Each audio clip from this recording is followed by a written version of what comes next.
ସେ ତ ବୁଝେଇଦେଲେ ଯେ ଦେଖ ଭୋଟ ତମେ ଆସିଛ ସମ୍ବିଧାନ ଲେଖିବା ପାଇଁ।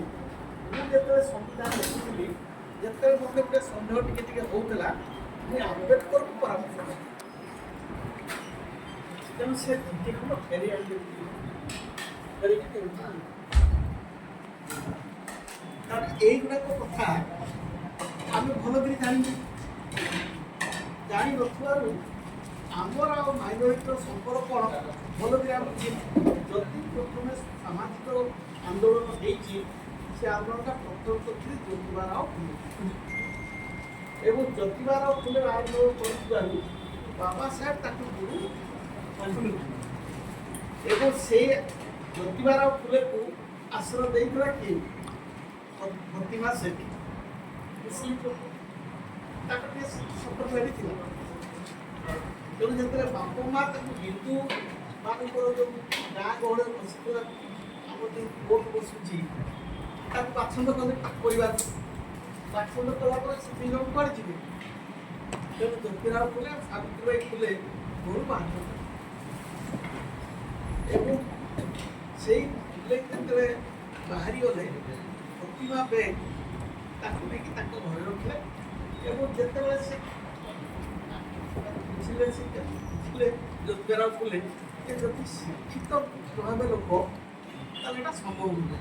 ତାହେଲେ ଶିକ୍ଷା କିଏ ଆରମ୍ଭ କରିଥିଲା? ଆମମାନଙ୍କ ପାଇଁ ଶିକ୍ଷା କିଏ ଆରମ୍ଭ କରିଥିଲା? ଯେଉଁମାନେ ଆମକୁ ଶୋଷଣ କରୁଛନ୍ତି ବା କରୁଥିଲେ, ସେମାନେ ଆମକୁ ଶିକ୍ଷା ଆଉ ସମୃଦ୍ଧି ବଞ୍ଚିତ କଲେ। ଶିକ୍ଷା ସମୃଦ୍ଧି ବଞ୍ଚିତ କରିଦେଲା ପରେ ଆମ ଅବସ୍ଥା କ'ଣ ହେବ? ତେଣୁ ଶିକ୍ଷା କଥାଟାକୁ ଇଂରାଜୀ ବୁଝିଲା ଯେ ଏଇ ଦେଶର ଯଦି ପ୍ରତ୍ୟେକ ଖବର ପାଇବି, ଯଦି ଏ ତଳ ଶ୍ରେଣୀ ଲୋକ ପିଅନ୍ରେ କି କ୍ୟାଣ୍ଡିଡେଟ୍ ବି ହେବ, ଅଫିସରୁ ମୋତେ ଖବର କେବେ ମିଳିବ? ତେଣୁ ଶିକ୍ଷାଟା ଯଦି ମୁଁ ସମସ୍ତ ପାଇଁ ଆଲାଉ ନ କରିବି ହେବନି। ତେଣୁ 1813 ଭାରତବର୍ଷରେ ପବ୍ଲିକ୍ ଏଜୁକେସନ୍ ହେଇଛି। କେବେ ହେଇଛି? କେବେ ହେଇଛି କହିଲ? କେବେ ହେଇଛି?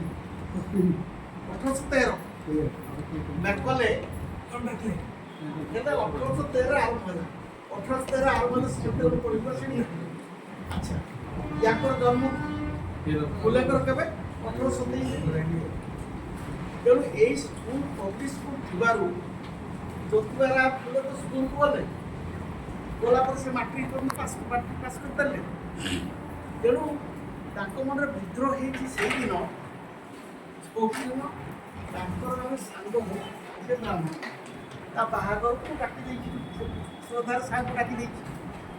ଏ ମାଳି ପିଲାକୁ ଯେତେବେଳେ ବ୍ରାହ୍ମଣ ମାନେ ଦେଖିଲେ, ୟାକୁ ଏମିତି ତିରସ୍କାର କଲେ ଯେ ତାକୁ ବାହାର କଲେ।